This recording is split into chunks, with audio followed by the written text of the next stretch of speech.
Welcome students. आज हम पढ़ेंगे क्रिप्टो अर्थमेटिक प्रॉब्लम। अब क्रिप्टो अर्थमेटिक प्रॉब्लम का जो दूसरा नाम है वो नाम है कंस्ट्रेंट सेटिस्फैक्शन प्रॉब्लम। बड़ी आसान सी प्रॉब्लम है। यहाँ पे एआई इंजन के अंदर यहाँ पे जब आप इंक्रिप्शन करते हो तब इंक्रिप्शन करते हो जब तो किसी भी अल्फाबेट्स को जब आप किसी न्यूमेरिक वैल्यू से रिप्लेस करते हो, that is what we call crypto arithmetic problem. अब अगर मैं कोई एक मैसेज आपको भेजूं और आपको वो मैसेज जो है वो प्लेन टेक्स्ट में जाए और प्लेन टेक्स्ट में जब जाएगा तो वो इजीली रीडेबल होगा, लेकिन अगर मैं वही नंबर्स के फॉर्म में अगर भेजूंगा तो वो रीडेबल नहीं होगा, वो साइफर टेक्स्ट बन जाएगा। जो कॉन्सेप्ट कहता है सिक्योरिटी का वो यही कहता है, चाहे वो साइबर सिक्योरिटी हो चाहे नेटवर्क सिक्योरिटी हो, कि आप प्लेन टेक्स्ट को कन्वर्ट करिए साइफर टेक्स्ट में और उसके बाद उसको चैनल पे भेजिए। जब साइफर टेक्स्ट में वो जाएगा तो चैनल में कहीं भी अगर कुछ इंट्रूडर्स अटैक होगा या फिर किसी तरह का भी मिसफीजर मैस्कुरेड या किसी भी तरह के अगर यूजर आपको अटैक करेंगे तो उन्हें साइफर टेक्स्ट ही मिलेगा। उसके लिए कई सारी एल्गोरिथम्स आई हैं, उसके लिए कई सारी एल्गोरिथम्स ऐसी आई हैं जो कि उस सिक्योरिटी को एनहांस करती हैं। हिल साइफर से हमने कहानी शुरू करी, उसके बाद फिर डेफी एलिमेंट की एक्सचेंज पढ़ा, हमने आरएस एल्गोरिथम पढ़ी, MD5 पढ़ी, और ढेर सारी एल्गोरिथम्स मौजूद हैं जो कि अभी भी चल रही हैं और उनके अंदर फर्दर इम्प्लीमेंटेशन हो रहे हैं। लेकिन यहाँ पे क्रिप्टो अर्थमेटिक प्रॉब्लम जो बताती है वो ये बताती है कि हम कैसे एक मैसेज को एक अल्फाबेट्स को हम कन्वर्ट करते हैं न्यूमेरिक वैल्यू में। तो यहाँ पे क्रिप्टो अर्थमेटिक प्रॉब्लम इसी चीज को डील करती है, मैसेज को अनरीडेबल बनाने के लिए। और उसके बाद जब वो डेस्टिनेशन पे पहुंच जाए तो उसके बाद वापस से उसको क्या करे, उस डिजिट्स को कन्वर्ट कर ले अपने अल्फाबेट्स के अंदर। इसमें जो करते हैं काम हम ये करते हैं कि हम 0 से 9 तक नंबर्स को लेते हैं, नंबर्स लेते हैं हम 0 से 9 तक, 0 से 9 तक नंबर्स लेते हैं और हर एक नंबर पे एक अल्फाबेट होता है। कभी भी कोई एक न्यूमेरिक वैल्यू जो है वो दो अल्फाबेट्स को रिप्रेजेंट नहीं करती कभी भी। और जिस ऑपरेशन को लिखा गया है वो ऑपरेशन अल्फाबेटिकली भी प्रूवन होना चाहिए और न्यूमेरिकली भी प्रूवन होना चाहिए, तब तो काम बनता है। इसका मैं एग्जांपल लेना चाहूंगा। सबसे पहला एग्जांपल है 40 FORTY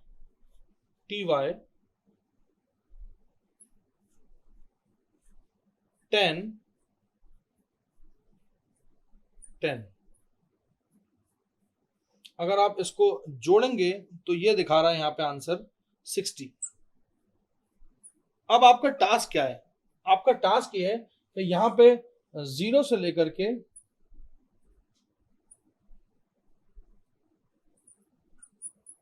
9 तक नंबर्स लिखे हुए हैं। अब वो करना ये है कि यहाँ पे जितनी भी चीजें लिखी हुई है ना, इनको ये नंबर्स असाइन करना है।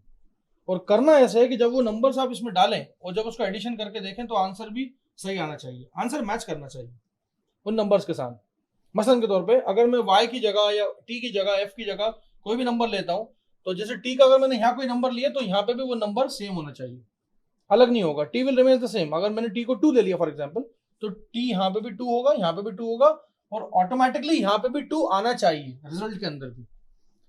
यही है क्रिप्टो अरिथमेटिक प्रॉब्लम का कॉन्सेप्ट। इसके लिए हमें सबसे पहले थोड़ा सा मैथ्स में जाना पड़ेगा और देखना पड़ेगा कि ये सॉल्व कैसे होता है। अब इसको सॉल्व करने का तरीका क्या है? इसको सॉल्व करने का तरीका ये है कि आप इसको असाइन जैसे करेंगे अपन वैल्यूज, वो कैसे करेंगे आप इधर देखिए और से जरा, YNN इनका जब जोड़ करोगे तो Y आंसर आ रहा है। तो ऐसा कौन सा नंबर है जिसको आप किसी दूसरे नंबर के साथ जोड़ते हो तो उस दूसरे नंबर पर कोई फर्क नहीं पड़ता? उसका आंसर है 0। आप अगर 0 को किसी भी चीज के साथ जोड़ेंगे तो वो चीज वैसे की वैसी बनी रहेगी। शायद मेरे ख्याल से YN से जोड़ा फिर दूसरे N से जोड़ा तब भी Y आ रहा है। इसका मतलब मैं एक चीज तो सोच लिया मैंने कि यहाँ पे मैं बोल सकता हूं कि 0 क्या है, N। बिल्कुल सही जवाब। अब दूसरा स्टेप कहता है TEE is T। तो आपके दिमाग में ये चलेगा कि सर वो E जो है वो भी 0 हो सकता है? नहीं, एक बार आपने N को 0 असाइन कर दिया तो अब आप किसी नंबर को 0 असाइन, किसी भी अल्फाबेट को 0 असाइन नहीं कर सकते, ई को नहीं कर सकते। तो हमारे पास ऑप्शन क्या क्या है? ऐसे कौन से नंबर्स हैं जो कि जुड़ते हैं तो रिजल्टेंट वही वाला नंबर आता है? मैं एक एग्जांपल लेता हूं कि अगर मैं जोड़ूंगा 1+1 होता है 2, और उसके बाद कोई नंबर जोड़ोगे तो वो चेंज हो जाएगा। मतलब ये जीरो वाला ऑप्शन मिला नहीं उसको, क्योंकि पहले ही एन ने ग्रैब कर लिया। दूसरा ऑप्शन इनमें से कौन सा ऐसा नंबर है जिसके लास्ट डिजिट में जीरो आता हो? 1 में तो नहीं आता, 2 में 4 आता है, 3 में 6 आता है, 4 में 8 आता है, लेकिन 5 में 10 आता है। 5 में क्या आता है? 10, 1 0 10। तो अगर मैं ऐसा बोलूं कि 5 + 5 जो होता है वो 10 होता है, वो मुझे इसी जीरो की तो तलाश थी, क्योंकि ये जीरो इस टी में जुड़ा होगा तभी तो टी आया आंसर। कॉन्सेप्ट वही है जो Y N N N N में था। आंसर क्या आना चाहिए था? वाई आना चाहिए था, आ गया।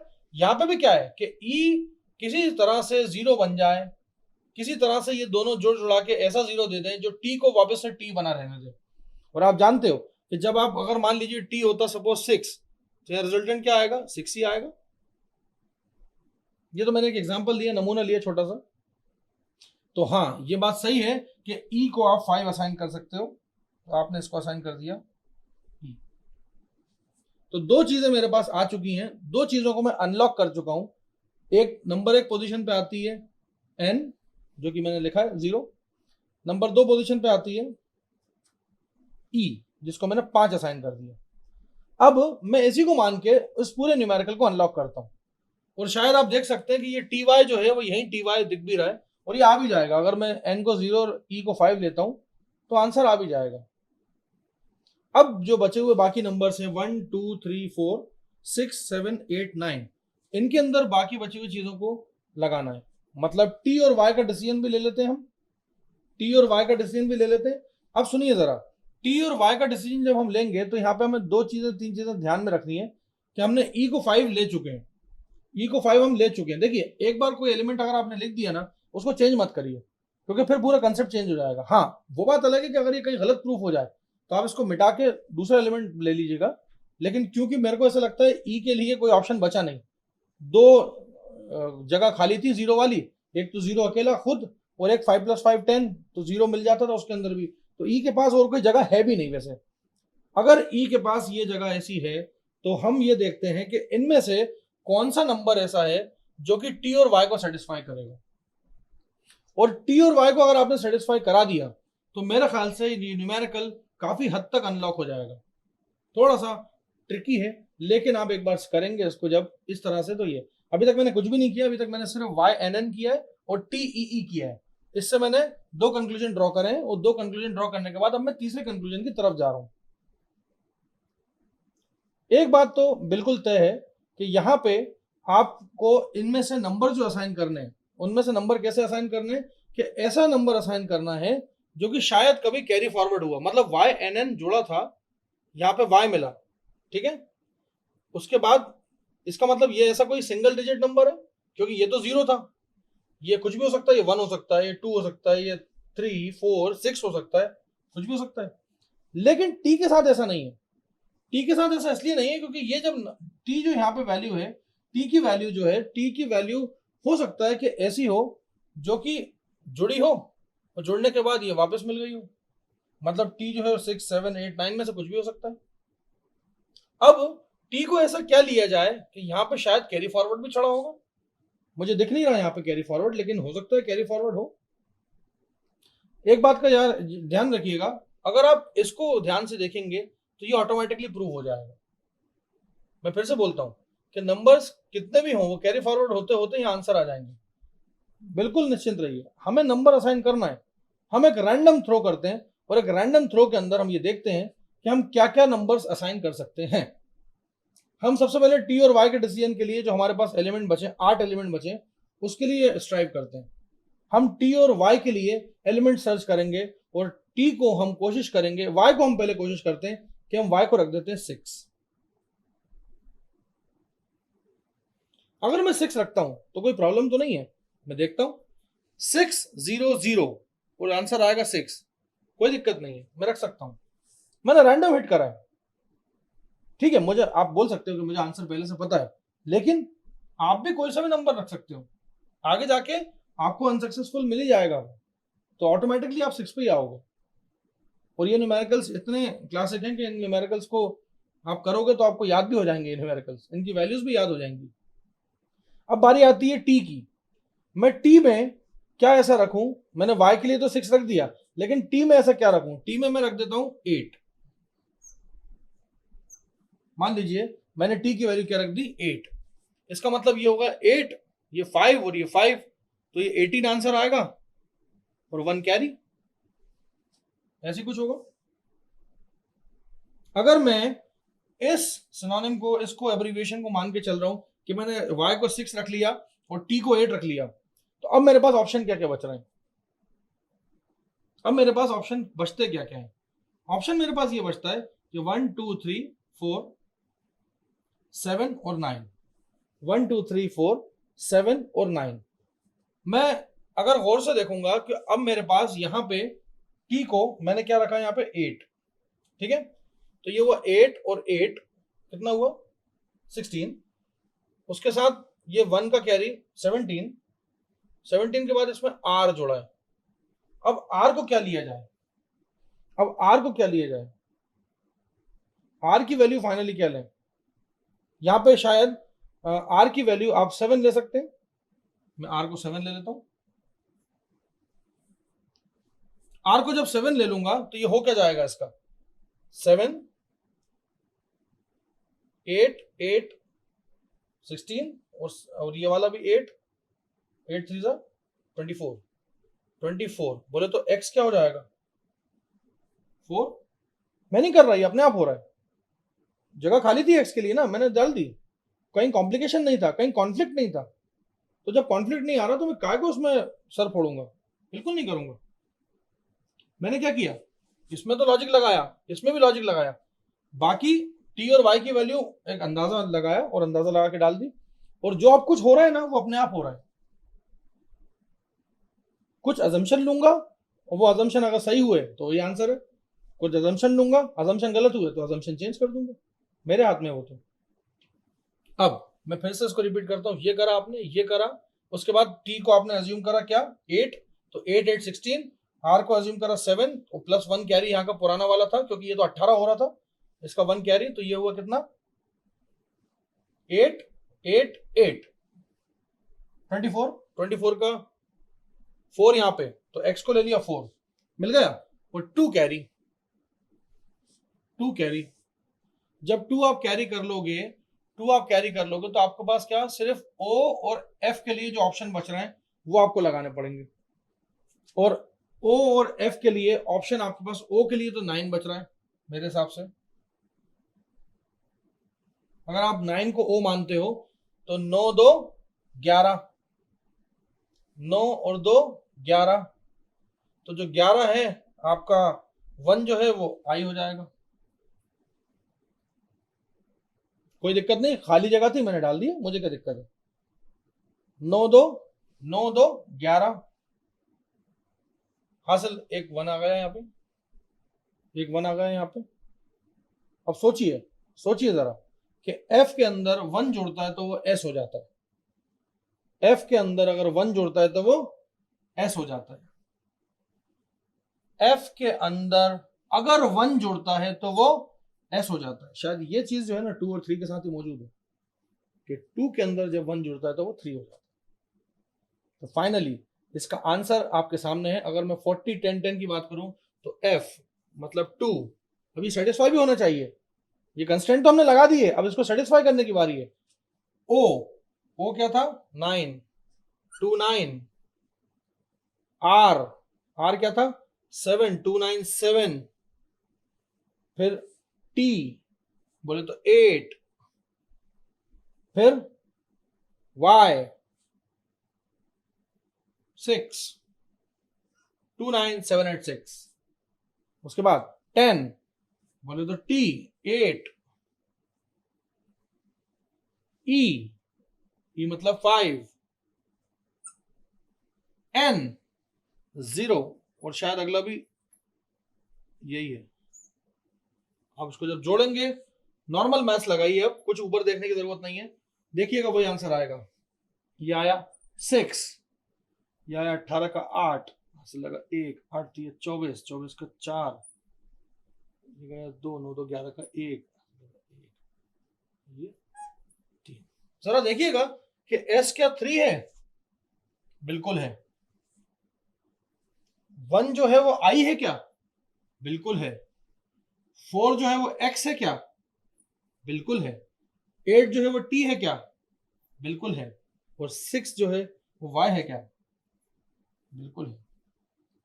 ये था कंस्ट्रेंट सेटिस्फैक्शन का एक एग्जांपल। अब हम देखेंगे कंस्ट्रेंट सेटिस्फैक्शन का एक और एग्जांपल।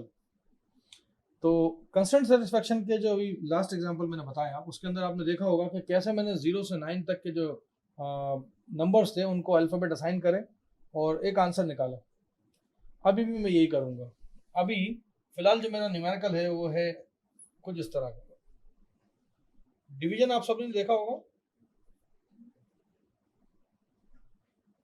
डिवीजन में जो भी चीज़ हम डिवाइड करते थे वो यहाँ होती थी और जिससे डिवाइड करते थे वो यहाँ होती थी, और जितनी बार होता था डिवाइड वो ऐसा होता था। थोड़ा सा ये अजीब लगेगा आपको, लेकिन ये बिल्कुल समझ में आएगा आपको। ये जो चीज़ थी नीचे आ गई, यू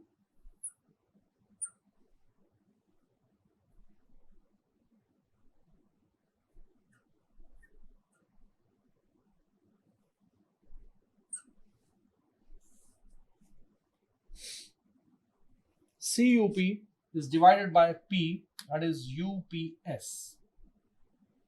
बड़ा अच्छा एग्जाम्पल है ये, और इस एग्जाम्पल के अंदर आपको समझना ये है कि एक्चुअल में डिवीजन जो होता है वो मल्टीप्लिकेशन का ही कॉन्वर्स होता है। मतलब अगर मैं P को UPS से मल्टीप्लाई कराऊंगा तो वो CUP मिलेगा, ये सभी को मालूम है। ये बिल्कुल आसान सी चीज़ है, और ये हम जो इसको सॉल्व करेंगे वो इसी स्टाइल में करेंगे।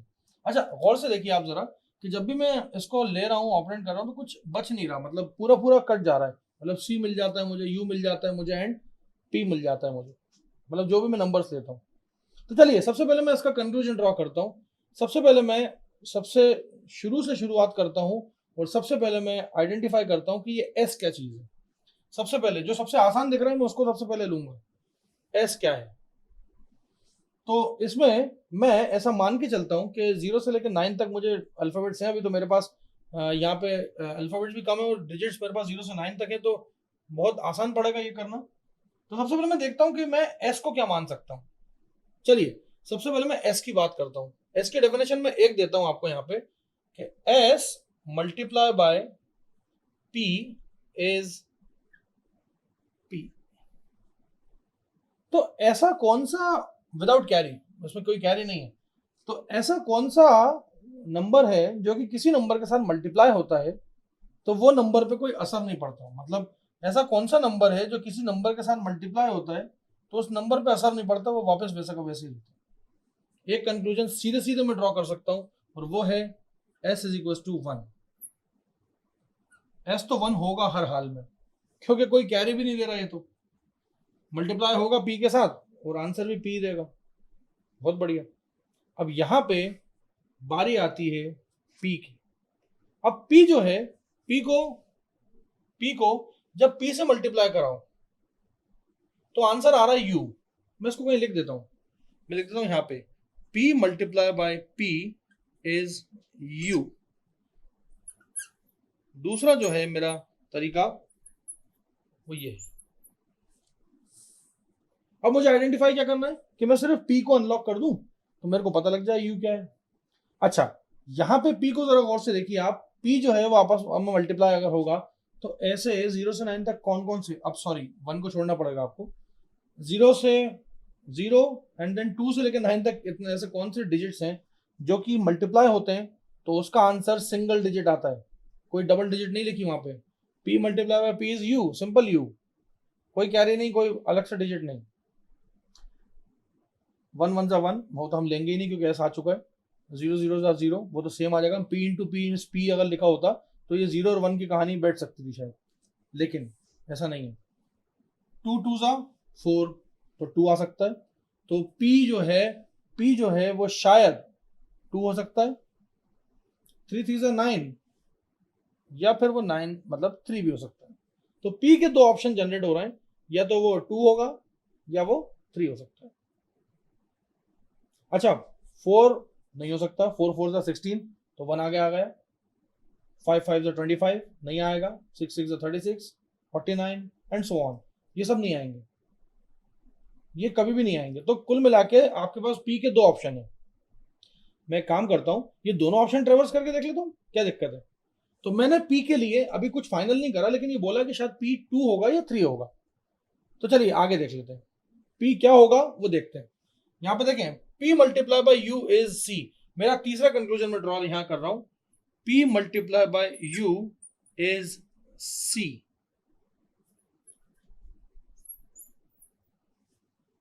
मतलब पी जो भी कुछ होगा वो अगर यू से मल्टीप्लाई होगा तो वो आंसर सिंगल डिजिट का देगा। चलिए मैं 3 मान के चलता हूं उसको। अगर मान लीजिए ये 3 होता तो 3 3 जा 9 और u क्या हो जाता 9 हो जाता। मतलब p की वैल्यू 3 रखते हैं तो u की वैल्यू कितनी हो जाती 9। फिर बाद में जब 9 3 जा करते तो वो 27 हो जाता। लेकिन यहाँ तो c है सिंपल, यहाँ तो सिंपल एक डिजिट है। तो ये जो है p की जो 3 की कहानी है वो हो गई समाप्त। और अगर p की 3 की कहानी समाप्त हो गई, p की 3 की कहानी समाप्त हो गई तो u की 9 की कहानी भी खत्म। चलिए कोई बात नहीं, अब हम p का 2 ले लेते हैं। 2 2 जा 4, ये थोड़ा सा हट हो रहा है तो p को 2 ले लेते हैं, p को 2 फाइनल करते हैं। बॉक्स में बंद कर देता हूं नहीं तो ये भाग जाएगा। और u अगर मैंने p को 2 ले लिया है और लॉक कर दिया है तो 2 2 जा 4। ये कुछ सही लग रहा है। खैर अगर मैं इसको u और p को फाइनल कर दिया है, बॉक्स में बंद करा ना तो फाइनल हो गया, तो मैं ये भी लिख सकता हूं c क्या है 2 4 जा 8। जैसे मैंने ये लिखा ये न्यूमेरिकल वहीं सॉल्व हो गया। ये न्यूमेरिकल जैसे मैंने ये लिखा वैसे ही सॉल्व हो गया। तो यहाँ पे मैं लिख सकता हूँ आंसर, फाइनल आंसर जो होगा वो होगा ये P। P क्या लिया था मैंने 2, C क्या लिया था 8, U क्या लिया था 4 और उसके बाद P 2। इसको जब कराएंगे तो C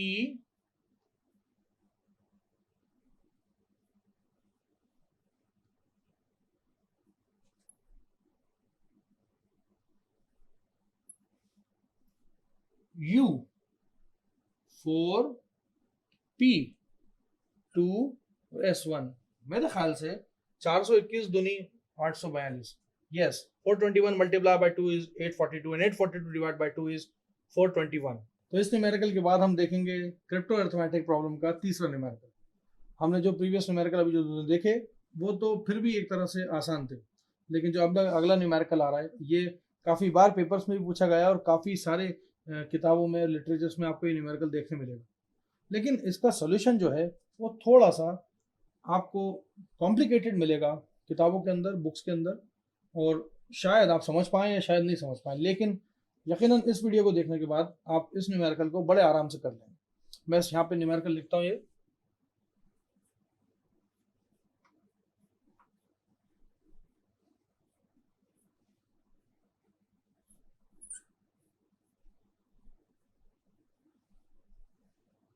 send more money। Addition operation दिखने में तो बड़ा आसान दिख रहा है ये, लेकिन इसका आंसर थोड़ा सा कॉम्प्लिकेटेड है और है कुछ नहीं, आप सिर्फ ट्रिक समझिए इसकी तो अभी आपको समझ में आ जाएगा। जैसे कि मैंने लास्ट न्यूमेरिकल में पूरा यहाँ पे लिखा था 0 1 2 3 4 5 6 7 8 और 9, और ये पूरे के पूरे 9 जो डिजिट है मैं एक एक करके इसको असाइन करता जाऊंगा और ऑपरेशन परफॉर्म कराता जाऊंगा। खैर अब इस न्यूमेरिकल को अगर आप ध्यान से देखेंगे तो सबसे पहले मैं बात करता हूं S और M की। S और M जो सबसे मोस्ट सिग्निफिकेंट बिट पे रखे हुए हैं उनमें आंसर जो आ रहा है उनका मनी का M और O भी देख लें अगर ध्यान से, तो S और M का जो भी जोड़ होगा वो M और O होगा। तो ये बात तो तय है कि यहां पे मैं लिखता हूं S plus M is MO। एक कंक्लूजन छोटा सा। अब इस कंक्लूजन को ड्रॉ करने के बाद मुझे ये चीज पता लग गई कि यहाँ पे कैरी फॉरवर्ड आके ये M बना होगा, और कैरी फॉरवर्ड दो नंबर्स का अगर आप जोड़ते हैं, इतने छोटे अगर कोई नंबर्स हैं और उन दोनों नंबर्स को जोड़ते हैं, सिंगल डिजिट नंबर सबसे बड़ा कौन सा है 9, और 9 + 9 कितना होता है 18। तो कैरी फॉरवर्ड यकीनन तौर पे 1 ही आने वाला है। और ये m जो है ये एक्चुअल में कैरी फॉरवर्ड वाले नंबर है, तो इसलिए मैं अगर 1 पे m लिख देता हूं तो इसमें कोई गलती नहीं है। इस न्यूमेरिकल में या किसी भी न्यूमेरिकल में क्रिप्टो अरिथमेटिक के आप 0 से लेकर 9 तक के नंबर सिस्टम पे होते हैं, मैक्सिमम सबसे बड़ा नंबर 9 है, और 9 के साथ भी अगर जुड़ेगा तो कैरी फॉरवर्ड मैक्सिमम से मैक्सिमम कितना जाएगा 1, तो यहां पे m की वैल्यू 1 हो गई। अब मैं m की वैल्यू को अगर 1 ले लिया तो m की वैल्यू को 1 लेने के बाद इस न्यूमेरिकल को आगे मैं बढ़ाता हूं। इसको मैं अगर m की वैल्यू को 1 ले लिया तो दूसरा चीज आ रही है मेरी, वो ये कि s प्लस m वो एक्चुअल में तो o था विद सम कैरी फॉरवर्ड, वो तो ठीक है, कैरी फॉरवर्ड 1 था तो आपने यहां लिख दिया। s प्लस m तो o था ना, और उसका कैरी फॉरवर्ड आया था 1, तो आपने 1 आंसर में लिख दिया। मतलब हो सकता है कि ये 12 लिखा हो, 13 लिखा हो, 14 लिखा हो, 15 लिखा हो, 16 लिखा हो, 17, अपन देखते हैं क्या है, 10 भी हो सकता है, ये देखते हैं क्या आएगा। कुल मिला के यहां पे इतनी सी बात है कि s और m को जब आप जोड़ेंगे तो आंसर o आना चाहिए प्लस कुछ कैरी होना चाहिए, कुछ कैरी तो 1 ही है। मैं थोड़ा सा स्कोर इलेबोरेट करता हूं, तो मैं लिखता हूं s प्लस 1 इज o। तो कौन सा ऐसा नंबर है जिसको आप 1 के साथ जोड़ते हैं तो रिजल्टेंट में आपको कैरी मिलता है। आप 8 को 1 से जोड़ेंगे 9, सिंगल डिजिट, कैरी नहीं मिलेगा। आप 2 को जोड़ेंगे, 3 को, 4 को, किसी को भी जोड़ेंगे ना अगर आप 1 के साथ तो आपको सिंगल डिजिट नंबर मिलेगा, किसी में सिवाय 9 के। तो अगर हाँ मैं इसको 9 मान के चलता हूं तो 9 प्लस 1 ये जरूर हो जाएगा 10। तो ये देखिए 10, ये m मिल गया मुझे, तो मैं दो चीजों को फाइनल कर सकता हूं यहाँ पे कि मेरा s जो है वो क्या है 9, और इसी के साथ साथ मेरा o जो है वो ऑटोमेटिकली क्या बन गया 0। दो कंक्लूजन यहां से ड्रॉ हो गए। मैंने अभी इस न्यूमेरिकल को आगे नहीं बढ़ाया और 3 कंक्लूजन ड्रॉ कर दिए। एक बात तो तय है कि मैं इस न्यूमेरिकल में जितना भी आगे प्रोसीड कर जाऊंगा इन चीजों से मैं हटूंगा नहीं पीछे, इनको ऐसा कैसे ही रखा रहने दूंगा क्योंकि ये मेरी कंडीशन को सेटिस्फाई कर रहा है। चलिए अब आगे बढ़ते हैं। इस न्यूमेरिकल में यहां पे जब आप e और o और n का देखेंगे तो मैं यहां पे फिर से एक इक्वेशन लिखता हूं e plus o is n। अच्छा, आप o को जो है वो 0 मान चुके हो, तो मैं इसको लिखता हूं e plus o is equal to n। वो देख सेम रहा होगा लेकिन ये 0 लिखा है, तो e में कुछ मत जोड़ो और n मिल जाए। ऐसा तो होना चाहिए था कि e में अगर कुछ नहीं जोड़ा तो e मिलना चाहिए था, लेकिन यहाँ n मिल रहा है। इसका मतलब पुराना कुछ कैरी फॉरवर्ड है जो कि यहाँ कहीं लगा हुआ है। और कैरी फॉरवर्ड का जैसे मैंने कहानी समझाई कि यहाँ पे इन न्यूमेरिकल्स में कैरी फॉरवर्ड मैक्सिमम 1 ही हो सकता है, कभी भी 2 नहीं होगा, क्योंकि 9 प्लस 9 तो 18 ही होता है ना, उससे आगे तो बढ़ती ही नहीं हो।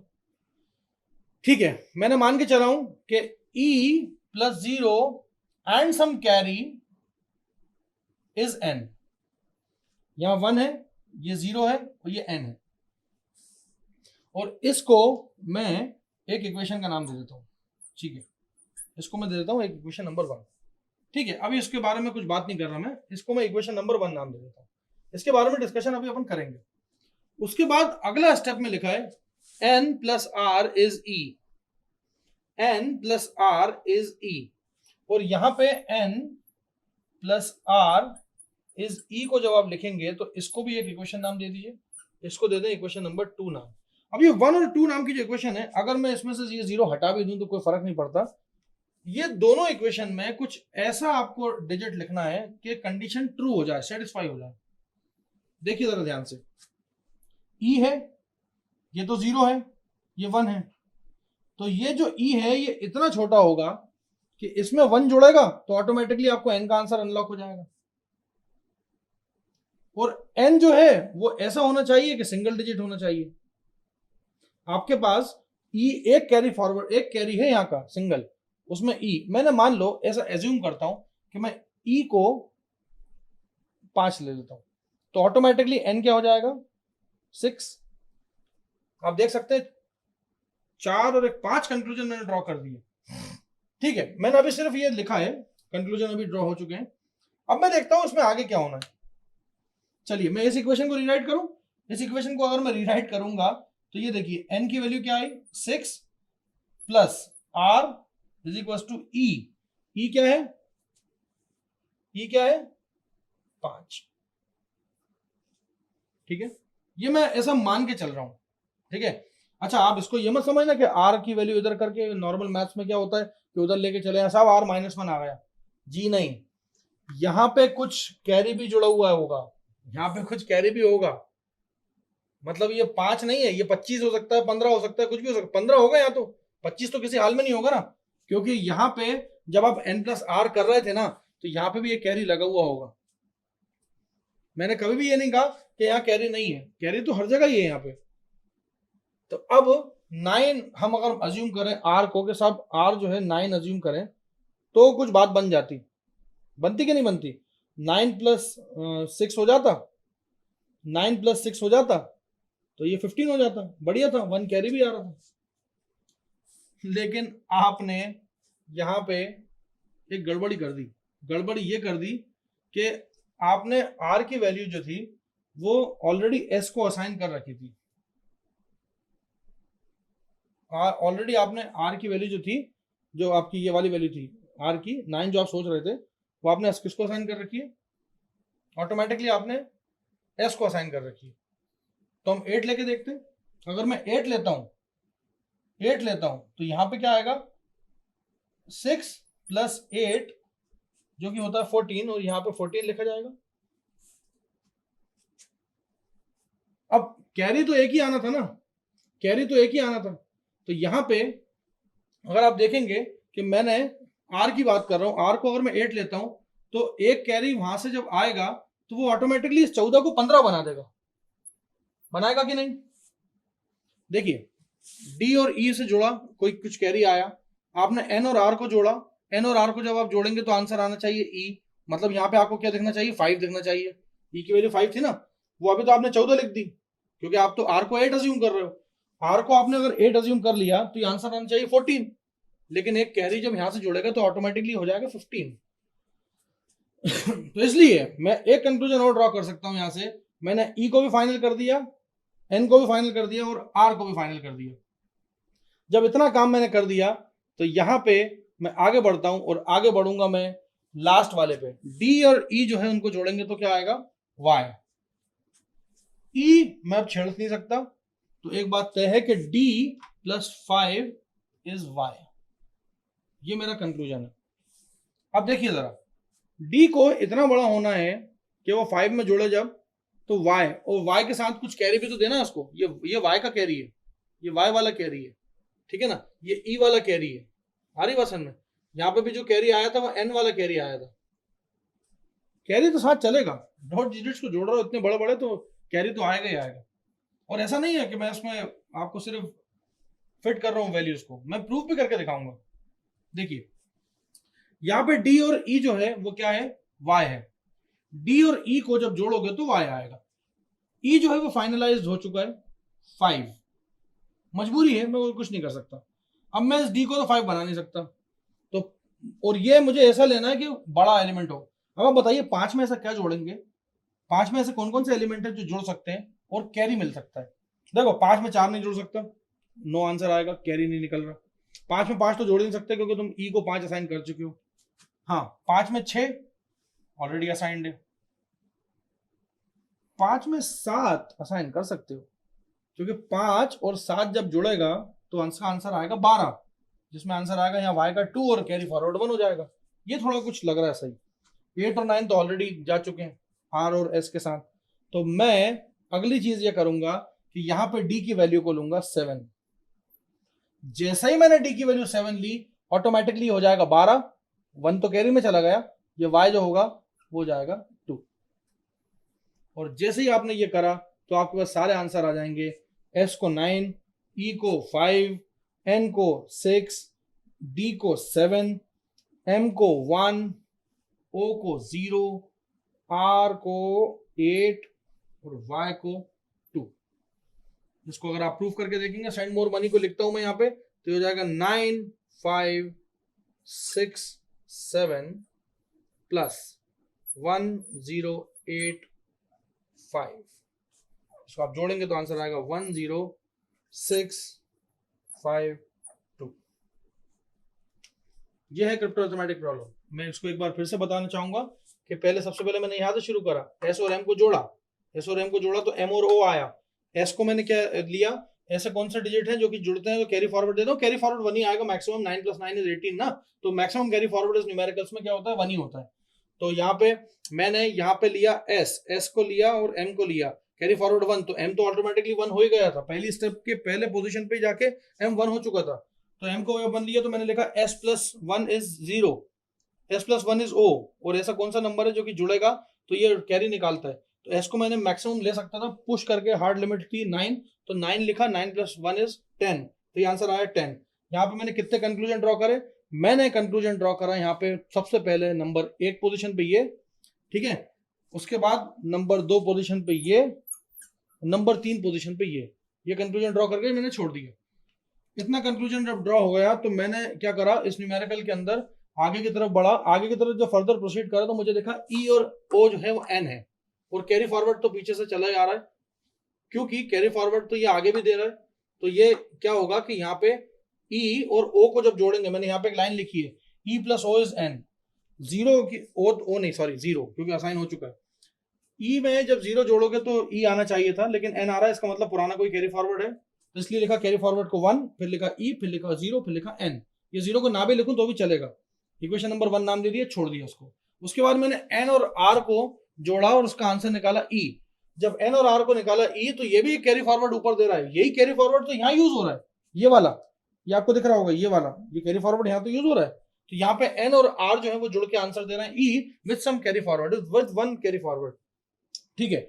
उसको मैंने जब यहाँ लिखा तो यहाँ पे अब मेरे पास ऑप्शन क्या क्या थे, मैंने ऑप्शन लिया ई को 5 लिया और एन को, जैसे मैंने ई को यहाँ 5 रखा, ऑटोमेटिकली एन 6 हो गया।